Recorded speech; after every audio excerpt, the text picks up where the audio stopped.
ಎಲ್ಲರಿಗೂ ನಮಸ್ಕಾರ. ನಾನು ರಾಜೇಶ್ವರಿ. ರಾಜಿ ಅಡುಗೆ ಚಾನಲ್ಗೆ ನಿಮ್ಮೆಲ್ಲರಿಗೂ ಸ್ವಾಗತ.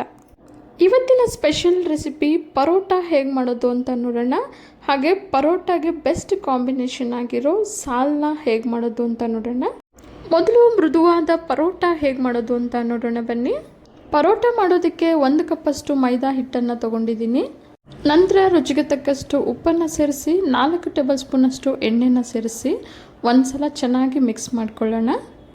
ಉಪ್ಪು ಎಣ್ಣೆ ಎಲ್ಲ ಮೈದಾ ಜೊತೆಗೆ ಚೆನ್ನಾಗಿ ಬೆರೆತಿದೆ. ಈಗ ಇದಕ್ಕೆ ಸ್ವಲ್ಪನೇ ನೀರನ್ನು ಸೇರಿಸ್ಕೊಳ್ತಾ ಚಪಾತಿ ಮಾಡೋ ಹಿಟ್ಟಿನ ಅದಕ್ಕಿಂತ ಸ್ವಲ್ಪ ತೆಳುವಾಗಿ ಹಿಟ್ಟನ್ನು ಕಲಿಸ್ಕೊಳ್ಬೇಕು. ನೋಡಿ, ಈ ರೀತಿ ಸ್ವಲ್ಪ ಕೈಗೆ ಅಂಟೋ ರೀತಿ ಇರಬೇಕು. ಈಗ ಒಂದು ಪ್ಲೇಟನ್ನು ಮುಚ್ಚಿ 30 ನಿಮಿಷ ನೆನೆಯೋದಕ್ಕೆ ಇಡೋಣ. 30 ನಿಮಿಷದ ನಂತರ ಹಿಟ್ಟನ್ನು ಚೆನ್ನಾಗಿ 10 ನಿಮಿಷ ನಾದ್ಕೊಳ್ಬೇಕು. ನೋಡಿ, ಹಿಟ್ಟು ನೆನೆಯೋದಕ್ಕೂ ಮುಂಚೆ ಕೈಗೆ ಅಂಟೋ ರೀತಿ ಇತ್ತು. ಈಗ ನೆಂದ ನಂತರ ಕೈಗೆ ಸ್ವಲ್ಪನೂ ಅಂಟ್ತಾ ಇಲ್ಲ. ಹಿಟ್ಟನ್ನು ಈ ರೀತಿ ನಾದದಷ್ಟು ಪರೋಟ ತುಂಬ ಸಾಫ್ಟಾಗಿ ಚೆನ್ನಾಗಿ ಬರುತ್ತೆ. ಹಾಗೆ ಲಟ್ಟಿಸ್ಕೋಬೇಕಾದ್ರೂ ಸಹ ಎಷ್ಟು ತೆಳುವಾಗಬೇಕೋ ಅಷ್ಟು ತೆಳುವಾಗಿ ಆರಾಮಾಗಿ ಲಟ್ಟಿಸ್ಕೋಬಹುದು.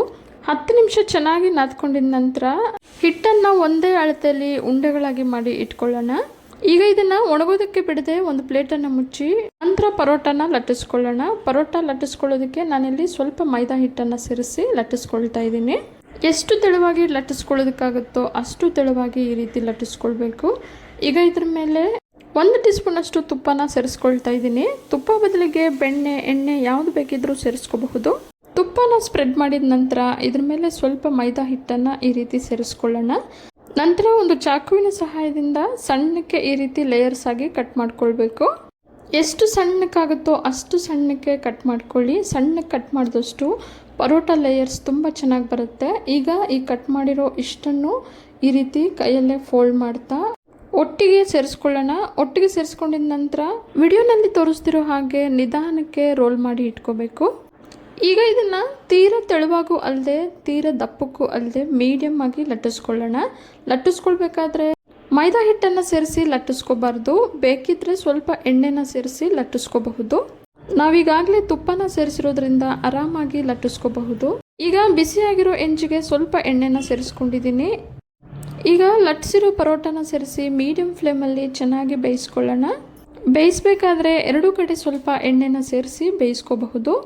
ಡಾಬಾ ಅಥವಾ ಹೋಟೆಲ್ಗಳಲ್ಲಿ ಪರೋಟ ಉಂಡೆಗಳನ್ನ ಲಟ್ಸೋಕ್ಕೂ ಮುಂಚೆ ತುಂಬ ಎಣ್ಣೆನ ಸೇರಿಸಿ ನೆನೆಸಿಟ್ಟಿರ್ತಾರೆ. ಆ ರೀತಿ ನೆನೆಸಿಡೋದ್ರಿಂದ ಪರೋಟ ತಣ್ಣಗಾದ್ಮೇಲೂ ಸಹ ತುಂಬಾ ಮೃದುವಾಗಿರುತ್ತೆ.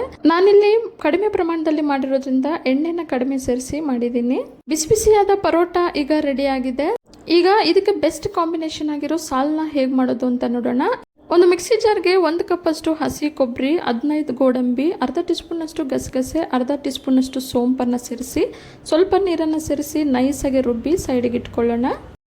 ಈಗ ಒಂದು ಕುಕ್ಕರ್ಗೆ 3 ಟೇಬಲ್ ಸ್ಪೂನಷ್ಟು ಎಣ್ಣೆನ ಸೇರಿಸಿ ಎಣ್ಣೆ ಬಿಸಿಯಾದ ನಂತರ 5 ಲವಂಗ, 2 ಏಲಕ್ಕಿ, 2 ಇಂಚು ಚಕ್ಕೆ, ಅರ್ಧ ಟೀ ಸ್ಪೂನಷ್ಟು ಸೋಂಪು, 2 ಮೀಡಿಯಂ ಸೈಜ್ ಈರುಳ್ಳಿನ ಕಟ್ ಮಾಡಿ ಸೇರಿಸ್ಕೊಳ್ತಾ ಇದ್ದೀನಿ. ಈಗ ಈರುಳ್ಳಿ ಎಲ್ಲ ಲೈಟ್ ಬ್ರೌನ್ ಆಗೋವರೆಗೂ ಫ್ರೈ ಮಾಡ್ಕೊಳ್ಳೋಣ. ಈರುಳ್ಳಿ ಎಲ್ಲ ಚೆನ್ನಾಗಿ ಫ್ರೈ ಆಗಿದೆ. ಈಗ ಇದಕ್ಕೆ 1.5 ಟೇಬಲ್ ಸ್ಪೂನಷ್ಟು ಶುಂಠಿ ಬೆಳ್ಳುಳ್ಳಿ ಪೇಸ್ಟು, 2 ಹಸಿಮೆಣಸಿನ್ಕಾಯಿ, ಅರ್ಧ ಕೈ ಹಿಡಿಯಷ್ಟು ಪುದೀನ, 1 ಕೈ ಹಿಡಿಯಷ್ಟು ಕೊತ್ತಂಬರಿಯನ್ನು ಸಣ್ಣಕ್ಕೆ ಹೆಚ್ಚಿ ಸೇರಿಸ್ಕೊಂಡಿದ್ದೀನಿ.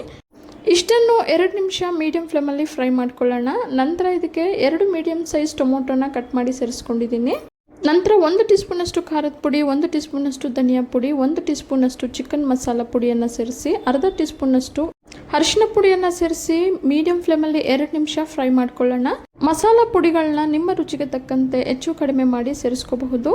ಈಗ ಇದಕ್ಕೆ 4 ಟೇಬಲ್ ಸ್ಪೂನಷ್ಟು ಮೊಸರನ್ನು ಸೇರಿಸಿ 2 ನಿಮಿಷ ಫ್ರೈ ಮಾಡ್ಕೊಳ್ಳೋಣ. 2 ನಿಮಿಷದ ನಂತರ ಮಸಾಲ ಪುಡಿಗಳೆಲ್ಲ ಚೆನ್ನಾಗಿ ಬೆಂದಿದೆ. ಈಗ ಇದಕ್ಕೆ ನಾವು ಮೊದಲೇ ರುಬ್ಬಿಟ್ಟಿರೋ ತೆಂಗಿನಕಾಯಿ, ಗೋಡಂಬಿ, ಗಸಗಸೆ, ಸೋಂಪು ಪೇಸ್ಟನ್ನು ಸೇರಿಸಿ ಮೀಡಿಯಂ ಫ್ಲೇಮಲ್ಲಿ 2 ರಿಂದ 3 ನಿಮಿಷ ಬೇಯಿಸ್ಕೊಳ್ಳೋಣ. ಮಸಾಲ ಎಲ್ಲ ಚೆನ್ನಾಗಿ ಬೆಂದಿದೆ. ಈಗ ತೆಂಗಿನಕಾಯಿ ರುಬ್ಬಿಟ್ಕೊಂಡಿರೋ ಮಿಕ್ಸಿ ಜಾರ್ಗೆ ಸ್ವಲ್ಪ ನೀರನ್ನು ಸೇರಿಸಿ ಈ ಮಸಾಲಾಗೆ ಸೇರಿಸ್ಕೊಳ್ಳೋಣ.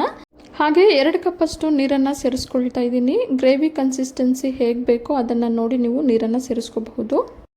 ನೀರು ಸೇರಿಸಿ ಒಂದ್ಸಲ ಮಿಕ್ಸ್ ಮಾಡಿದ ನಂತರ ರುಚಿಗೆ ತಕ್ಕಷ್ಟು ಉಪ್ಪನ್ನು ಸೇರಿಸಿ ಮತ್ತೊಮ್ಮೆ ಮಿಕ್ಸ್ ಮಾಡಿ ಕುಕ್ಕರ್ ಲಿಡ್ನ ಮುಚ್ಚಿ 2 ವಿಸಿಲ್ ಕೂಗಿಸ್ಕೊಳ್ಳೋಣ. 2 ವಿಸಿಲ್ ಬಂದು ಕುಕ್ಕರಲ್ಲಿರೋ ಗ್ಯಾಸ್ ಎಲ್ಲ ರಿಲೀಸ್ ಆಗಿದೆ. ಈಗ ಲಿಡ್ಡನ್ನು ತೆಗೆದು ನೋಡೋಣ ಬನ್ನಿ. ಬಿಸಿ ಬಿಸಿಯಾಗಿ ರುಚಿಯಾದ ಸಾಲ್ನ ಸರ್ವ್ ಮಾಡೋದಕ್ಕೆ ರೆಡಿಯಾಗಿದೆ. ಪರೋಟ ಜೊತೆಗೆ ಬೆಸ್ಟ್ ಕಾಂಬಿನೇಷನ್ ಆಗಿರೋ ಈ ಸಾಲನ್ನ ಒಮ್ಮೆ ನೀವು ಇದೇ ರೀತಿ ಮಾಡಿ ನೋಡಿ, ತುಂಬಾ ರುಚಿಯಾಗಿರುತ್ತೆ. ಈ ಸಾಲನ್ನ ಬರೀ ಪರೋಟ ಜೊತೆಗಲ್ದೇ ಯಾವುದೇ ಬಿರಿಯಾನಿ ಆಗಲಿ, ಕುಷ್ಕ, ಜೀರಾ ರೈಸ್ ಅಥವಾ ಗೀ ರೈಸ್ ಜೊತೆ ಕಾಂಬಿನೇಷನ್ ಆಗಿ ಮಾಡ್ಕೋಬಹುದು. ರುಚಿ ಅಂತೂ ತುಂಬಾ ಚೆನ್ನಾಗಿರುತ್ತೆ. ಇವತ್ತಿನ ಸ್ಪೆಷಲ್ ರೆಸಿಪಿ ಪರೋಟ ಜೊತೆಗೆ ಸಾಲನ್ನ ನಿಮಗೆಲ್ಲ ಇಷ್ಟ ಆಗಿದೆ ಅಂದ್ಕೊಂಡಿದ್ದೀನಿ. ಇಷ್ಟ ಆಗಿದ್ರೆ ಈಗಲೇ ಒಂದು ಲೈಕ್ ಮಾಡಿ, ಹಾಗೆ ನಿಮ್ಮ ಫ್ಯಾಮಿಲಿ ಆ್ಯಂಡ್ ಫ್ರೆಂಡ್ಸ್ ಜೊತೆ ಶೇರ್ ಮಾಡಿ. ಮತ್ತಷ್ಟು ಸುಲಭ ಹಾಗೂ ರುಚಿಯಾದ ರೆಸಿಪಿಗಳಿಗೋಸ್ಕರ ರಾಜಿ ಅಡುಗೆನ ಸಬ್ಸ್ಕ್ರೈಬ್ ಆಗೋದನ್ನು ಮರಿಬೇಡಿ. ಮತ್ತೊಂದು ರುಚಿಯಾದ ರೆಸಿಪಿಯೊಂದಿಗೆ ಮುಂದಿನ ವಿಡಿಯೋದಲ್ಲಿ ಸಿಗೋಣ. ಧನ್ಯವಾದಗಳು.